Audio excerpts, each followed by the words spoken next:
Quote number 1, those who have a why to live can bear almost any how. This sums up a lot of Victor Frankl's work. If the purpose for your life, if the reason that you're living and the reason that you are doing the things you're doing on a daily basis are important enough to you, then no matter how difficult it is to achieve your goals, no matter how many trials or hardships you face in your pursuit towards whatever it is that you're chasing, none of that matters because your reason for living is big enough. It's motivational enough and it keeps you going. When we apply this to our marriage, we can think about how no matter how difficult your marriage gets, if you care enough about preserving it and your spouse cares enough and the marriage carries enough meaning for both of you, and then throw kids into the mix if you have children.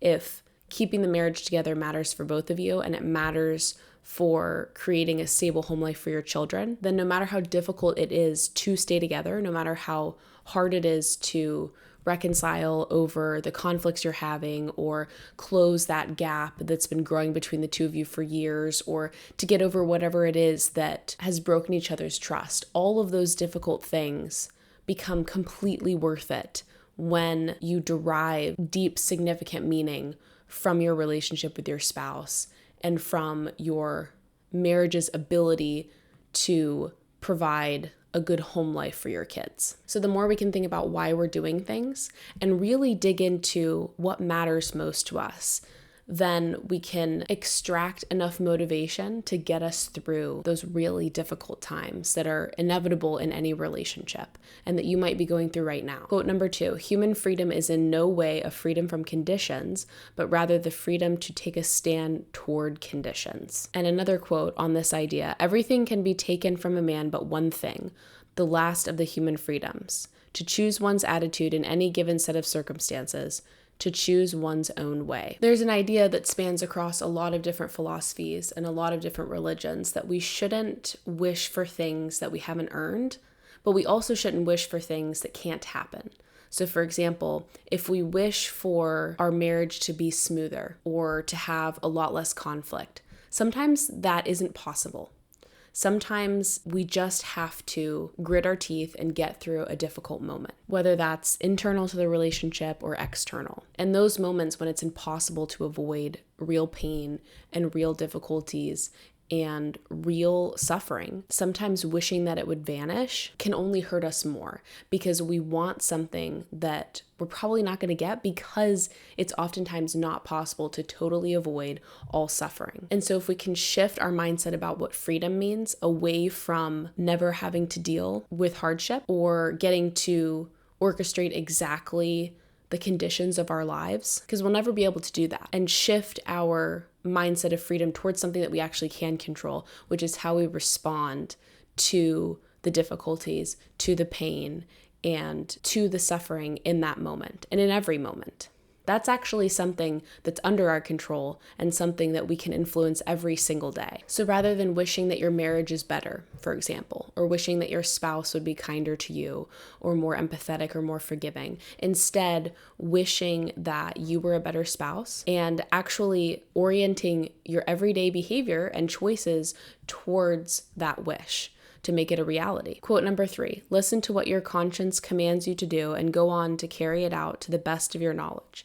Then you will live to see that in the long run, success will follow you precisely because you had forgotten to think about it. So Victor Frankl believes that you can't directly pursue things like happiness or peace of mind or pleasure. He believes that all of those good things, and they are good, pleasure and happiness and all of these things that we want and would want for someone that we love, we can't get them directly. They have to be byproducts of a life where we're pursuing something meaningful day in and day out. And so again, shifting our mindset here away from if I'm not happy today, or if I haven't been happy even in years, then there must be something wrong with my relationship. There must be something wrong with me or my spouse that I need to get out of this situation because I'm not happy, or because I'm not feeling as much pleasure as I want to feel, or because I'm not as at peace as I want to be. Here, Victor would say that if the goal is something that has to be a byproduct of a pursuit of meaning,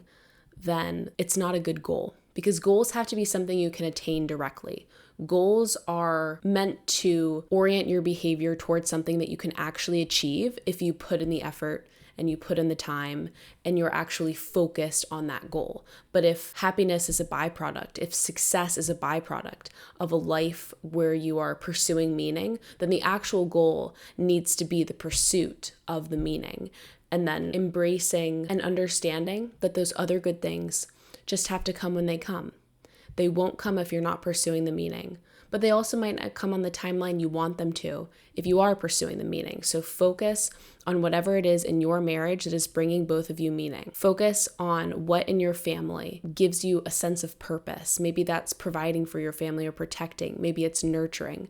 Maybe it's helping educate your children, or it's consoling your spouse after a hard day. Maybe it's being there to recognize when the people you love most do something good. It's being there to celebrate with them, and it's being there to console them when they fail or when they fall short.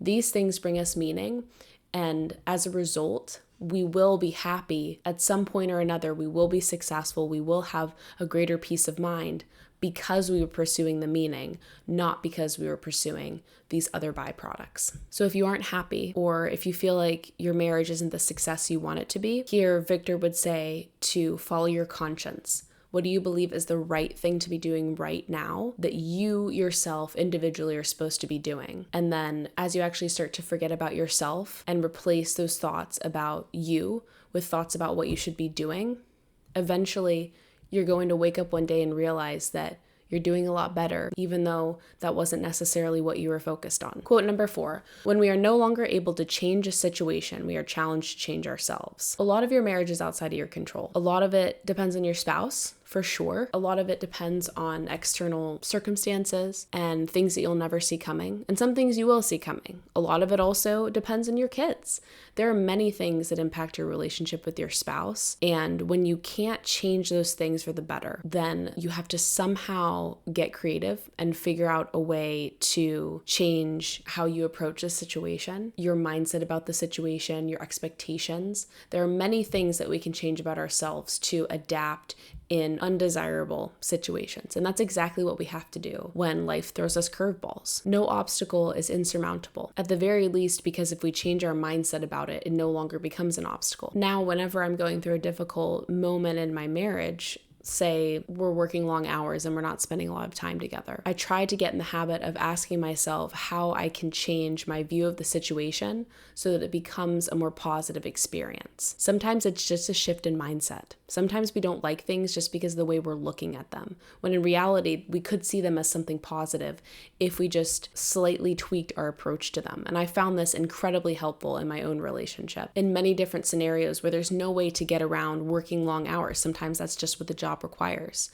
Sometimes there's no way to get around your kid getting sick or your kid acting up or whatever it is. There are many things we can't get around, and so those things become an opportunity for us to be flexible, to adapt, and to change in order to contribute positively to the marriage. Quote number 5. Responsibleness is the very essence of human existence. This is also a very common idea across many different life philosophies, as well as the Judeo-Christian religious belief system. What we are responsible for gives our life meaning. It is what allows us to experience what it means to be human, is what we actually take on as responsibility. And so if you embrace that, it means that the more responsibility you have, the more you're able to fully live out your life or your experience of what it means to be human. And you're already acting this out in your everyday life because you got married. And maybe you either have already had kids or you want to have kids. You've probably got a job. You're probably taking care of multiple people outside of your family in one way or another. You're probably trying to take care of your physical and mental health. There are many things that you're taking on as personal responsibilities in order to give your life meaning. So leaning into that in your marriage, leaning into that in your family life. What can you take on as extra responsibility that makes you needed, that makes your presence in your home necessary? This is going to give you so much meaning, and that is going to give you all the motivation you need to get through difficult situations, to overcome trials with your spouse. Is the more responsibility that you can take on, the more satisfied you're going to be with your life. And I found this particularly relevant, not only when I got married, but when we had our first kid, that somehow my whole life changed overnight when there was someone else who needed me night and day. And it's hard. The things that require us to be responsible and to put aside our own personal desires for a moment or for an extended period of time in order to take care of those things, take care of those responsibilities. That's really hard. That goes against our, biological drive to protect our own interests. And that is perhaps nowhere as obvious as when we have kids and when we are trying to put our spouse first. When we put our spouse and our kids above our own desires, that is taking on the responsibility of looking after someone else. And it's incredibly meaningful. It brings so much joy. Quote number 6, man's main concern is not to seek pleasure or to avoid pain, but rather to find a meaning to his life. Thus we see that man is ready to suffer if only he can be satisfied that his suffering has a meaning. Again, when what we're doing has meaning, it doesn't matter how difficult it is, we are going to accomplish that goal. We are going to do everything in our power to get to where we're trying to get, even if it brings pain, suffering, trials, and really tests the limits of our character. A really great example here is childbirth. I don't know any woman in my personal life who said they had a smooth, worry-free birth experience. Every woman I've ever met said something went wrong, something was unexpected, there was some scary moment. And I'm constantly reminded when I hear these stories that every woman I've ever talked to would do it again. Everyone would have another kid because the suffering was not what drove their behavior.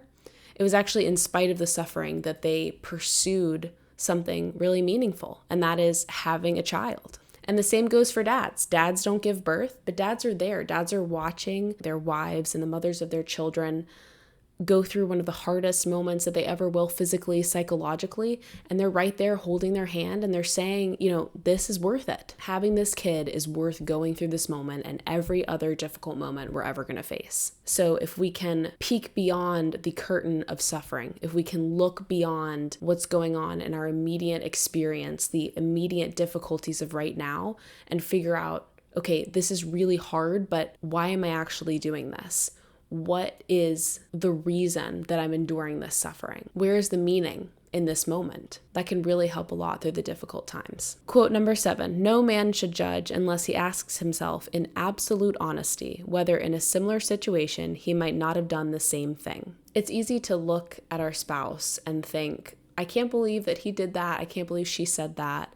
But the moment that we put ourselves in their shoes, in their personal experience, what happened to them that day, what's happened to them over the decades of their life leading up to that, the more we can put ourselves in the shoes of our spouse, the more we realize that they're not crazy, they're not malicious, they're not vindictive, they're behaving in a way that probably makes decent sense given who they are, what they were born with, how they grew up, and the history of their relationship with you, as well as just what's going on in their life right then.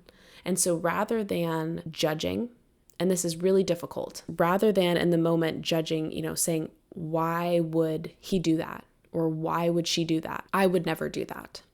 Saying, okay, but maybe there's a good reason. Maybe there's a reasonable reason why my spouse chose to say something or do something. And maybe I should think harder about whether in that same situation, if I were my spouse, if I would do something similar. It's really humbling, accepting the idea that we're not really better than our spouse. We're both very imperfect and maybe in different ways and maybe in a lot of the same ways. And if we had all of the imperfections and all of the strengths and all of the opinions and all of the life experiences of our spouse, then chances are we would have done something very similar, and granting some forgiveness, granting some grace and some space to be imperfect. In this next quote, Victor Frankl is talking about his time in the concentration camps. Quote number 8, we watched comrades behaving like swine while others behaved like saints. Man has both these potentialities within himself. which one he actualizes depends on decision, not on condition. So picture Viktor Frankl with all of the people that he's spent the last few years in the concentration camps with. They're living in a sty of mud and it's freezing and they barely have any clothes on and they're starving. And you see some men who are giving up, totally understandably. Their spirit has shattered. They're just ready to die. And in his book, Man's Search for Meaning, Victor talks a lot about how when you see the light go out in someone's eyes in the camp, you know that they only have a few days left to live. And that's because they've given up. They've given up psychologically. It's not even necessarily that their body has given up, but it's that their mind has. And you know when you see that light go out that they don't have much longer to live. And then on the flip side, you have people who just refuse to give in to the suffering. They refuse to give in to the tragedy and the real evil of the situation. They preserve this formidable courage. They are facing the situation very nobly. And thank God that most of us will never have any situation anywhere near what Viktor Frankl and these other people went through. But to be able to look at that situation and say, some people never gave up. They preserved their positive attitude towards life, they preserved their hope, and they preserved their dignity as a result. For him to look at these two groups of people and say, we're all in the exact same horrible situation that we never could have imagined in our wildest dreams, and yet some of us maintain our good attitude and the others don't. And so there's no other option in that moment than to say, it depends on what we choose. The way we approach life and how we're feeling every day, what we think, our attitude, that is totally up to our own choice. It doesn't depend on what's going on around us. And obviously, when we're having a good day and things are going our way, it's way easier to have a good attitude. But ultimately, because you could always choose to have a bad attitude on a good day. I mean, we all know people who have done that. If you can choose to be in a bad mood on a good day, you can certainly choose to be in a good mood on a bad day. This really changed my marriage, was the idea that I don't have to wait for other people to behave well or wait for life circumstances to go my way in order to be satisfied and to have that good attitude, that constructive mindset towards life. I can just do that no matter what's going on around me. Quote number 9, if we take man as he is, we make him worse. If we take him as he ought to be, we help him become it. This is a quote from Goethe. He was a German writer and director in the 1700s and 1800s. So here, Viktor Frankl is quoting him, talking about the importance of having high expectations for ourselves. So in our marriage, how much better of a spouse could we be? And that if we raise the bar as high as we can for ourselves, not for our spouse, for our spouse, we reserve empathy, understanding, patience, and the utmost gentleness when we're trying to get our spouse to change. That's the only way that works with someone else. But with ourselves, holding ourselves to an incredibly high standard, because even though we know we'll never actually reach perfection, the higher our standards are, the better off we'll end up. And the reason this works is because people who aim for mediocrity, oftentimes they'll either meet it or they'll even fall below. So if somebody wants to be average, they'll either end up average or they'll be below average. Somebody who wants to be 99th percentile, so say you want to have the best marriage of anyone that you've ever met. Even if you don't attain that high standard, you're still going to fall somewhere far above average, because you're going to be orienting everything you do and say and think in your life every day towards that big goal. And so whether you achieve the goal or not almost doesn't matter. What matters is that the things you do every day are going to put you in a better place in the future than if you had a much lower, really much more attainable goal. Quote number 10, pathology results not only from stress, but also from relief of stress, which ends in emptiness. Man's life is put in order through his orientation toward meaning. I think a lot of people believe that if all of our problems went away, we'd be incredibly happy. We'd be totally fulfilled and we could just live our life every day without problems and be the way we want to be. We'd have the life of our dreams. When in reality, at least in this life, human beings need a problem to solve. We need something to do, some issue to fix, something to put our energy towards that gives our life meaning. And so sickness, pathology, comes not just from an overabundance of stress that we can't deal with, but also a lack of stress, a lack of problems to solve. So the way this idea has helped me in my marriage is actually being thankful for when we have ways that we can improve, because it's giving us something to do. It's giving us something to focus on that really matters. That if we had no issues in our marriage, we had no issues in our relationship with our kids, we had nothing going on at work that needed our attention, none of our friends or family or anyone had any problems, what would we do all day? We need work to do. And so if we can shift our mindset when we're going through issues in our marriage from this really sucks, I wish this wasn't happening, to actual genuine gratitude that maybe this is exactly what I needed to be spending my time in a purposeful way. And I'm going to dedicate myself to fixing this problem with my spouse. And that's going to bring us closer together. Quote number 11. So live as if you were living already for the second time, and as if you had acted the first time as wrongly as you're about to act now. This one's a little funny. I was trying not to laugh as I was reading it, but this is really proven in therapy, particularly marriage therapy, that if we project out into the future and think about how we're going to perceive what we're doing right now, 5, 10, 15, 20 years from now, oftentimes it has a really positive influence on our present day behavior. So for example, if your spouse comes home late and you guys had dinner plans and you're really annoyed because she's done this multiple times now, instead of immediately getting angry, try to think about, okay, how would I feel if I got angry and, told my spouse I was really frustrated with her and didn't want to go out anymore, and, why can't she be better to me, or whatever it is. If you project out into the future and look back on that situation and say, how am I going to think about myself? How am I going to think about what I'm doing right now if I behave this way? Am I going to be glad I did that? Or am I going to wish that I hadn't been so rude? But I wish that I'd been kinder, gentler, more patient, more understanding. So if we take ourselves out of our present experience and try to think about how we would react to the decision we're about to make, a lot of the times that can do huge things for your marriage. When couples do this together, when they make this a habit, they avoid a lot of blowout fights and they get divorced less. This simple idea of, rather than judging your behavior in the present moment, trying to judge it from a future moment where you're looking back.